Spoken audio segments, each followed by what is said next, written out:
Hey, it's Kristina Hess, licensed dietitian nutritionist here. Today we're going to talk about the 3 levers of nutrition. And this was first articulated by Dr. Peter Attia, longevity expert. I just going to dive a little more deeply into these 3 levers and how you can pull on them specifically for your different goals. So the 3 questions or the 3 levers are: when am I eating? How much am I eating? And what am I eating? So the what, we got a zillion dietary books out there, right? And you know what? All kinds of diets work, and different ones work for different people. And so because one worked for one person, they think it should be for everybody. But what is determined by a few things. So the success is going to be determined by genetics. So I specialize in something called nutrigenomics or nutrigenetics, somewhat interchangeable terms, where you look at family groups of gene SNPs that pertain to the different systems in your body: cardiovascular system, your hormones, your mental health, how you use micronutrients. This really does determine whether you would do better on low fat, low carb, should you be gluten-free, do you metabolize caffeine well, should you avoid dairy. 75% of the global population does not really have the gene mutation to break down lactose or have that lactase persistence. So genetics really informs how to personalize your dietary plan.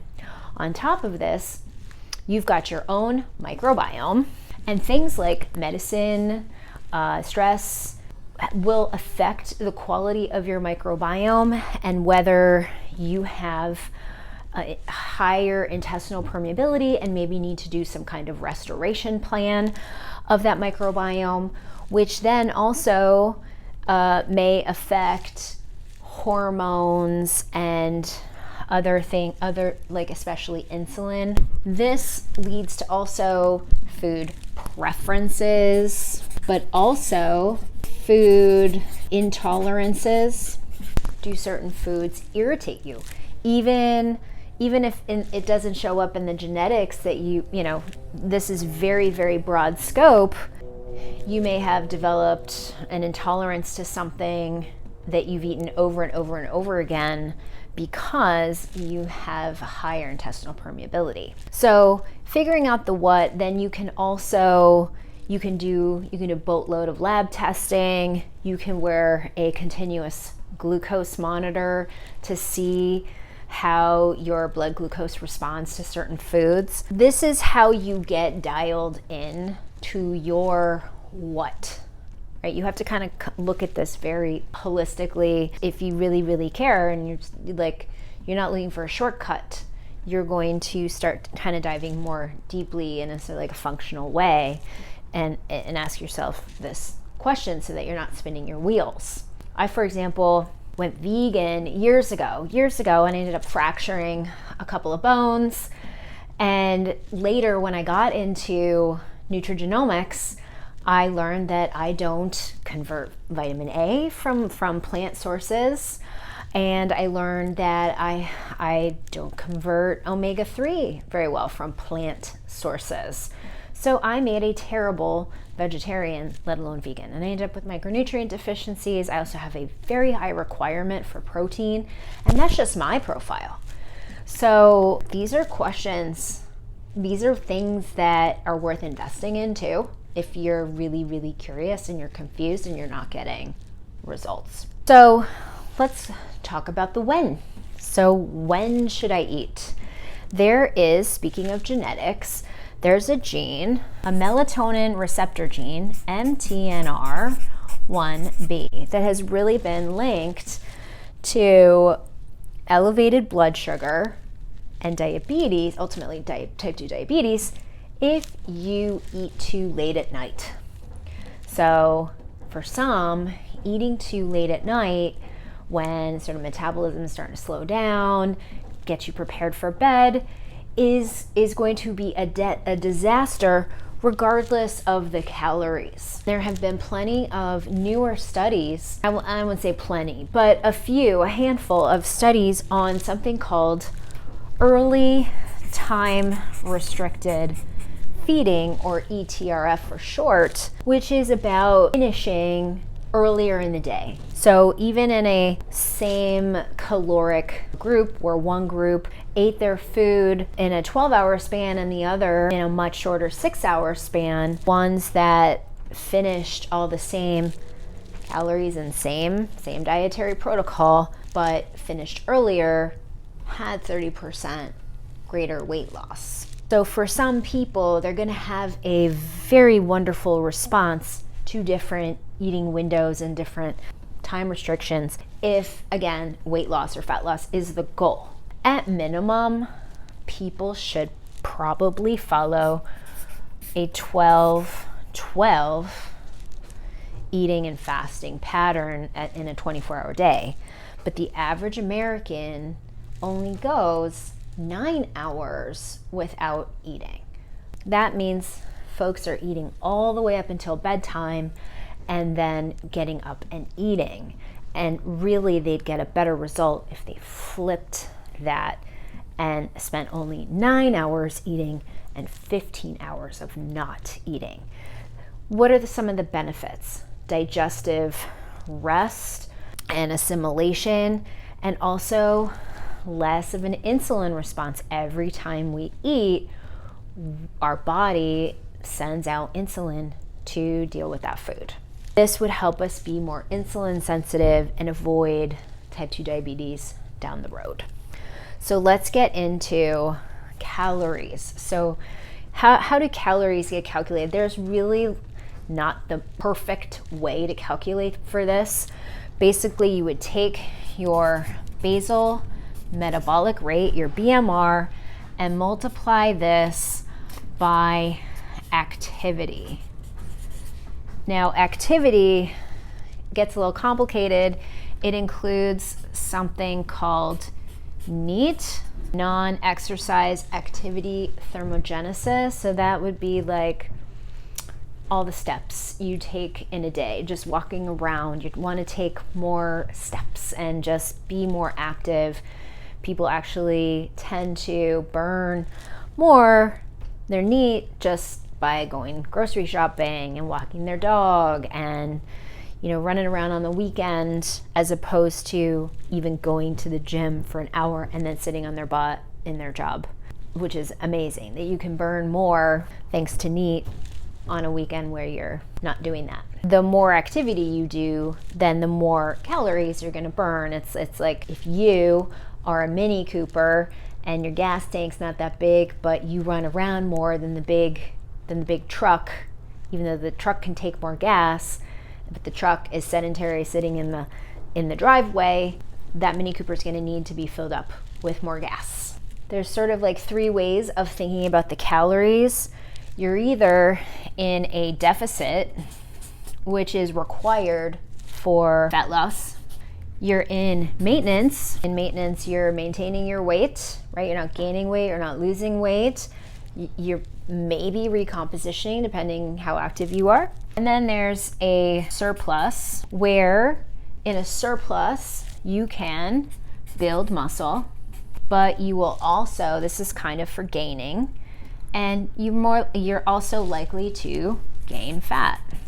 Personally, I've been in a surplus for almost a year, not because I wanted to gain fat. I did gain fat, but it was to build muscle.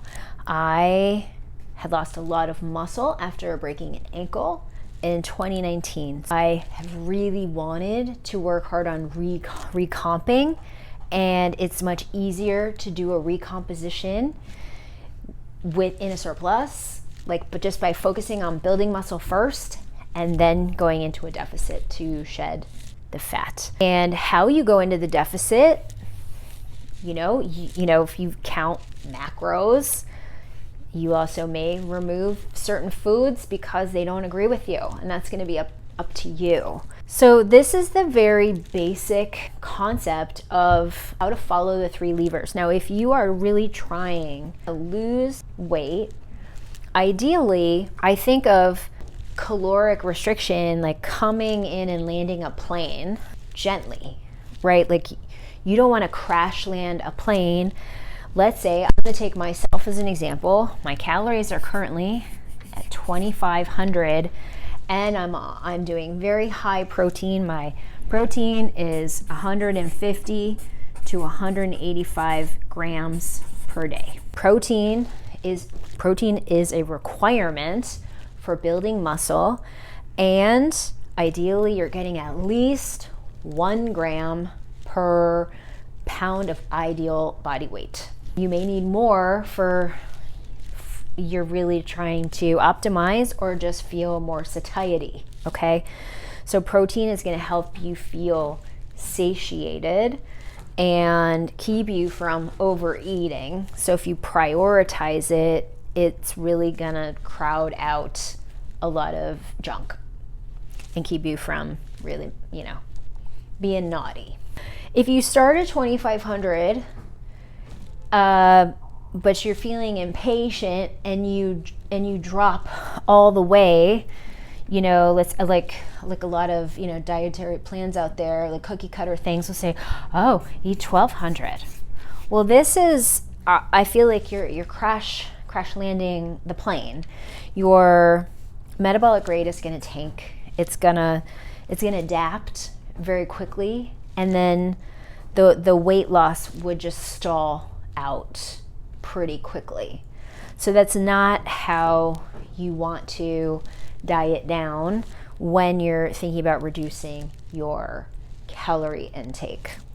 You want to take it down slowly. You don't want to go below 10x your current body weight. Some of the bad things that can happen when you overcorrect and do too big of a deficit is that your hair can start to fall out. Your thyroid will start to slow down. Your mood can tank. Your sleep will be affected, and your NEAT, just your general sort of willingness to be out and about and move around, it starts to slow down. Your body doesn't have the same energy. So you start to conserve energy and conserve movement.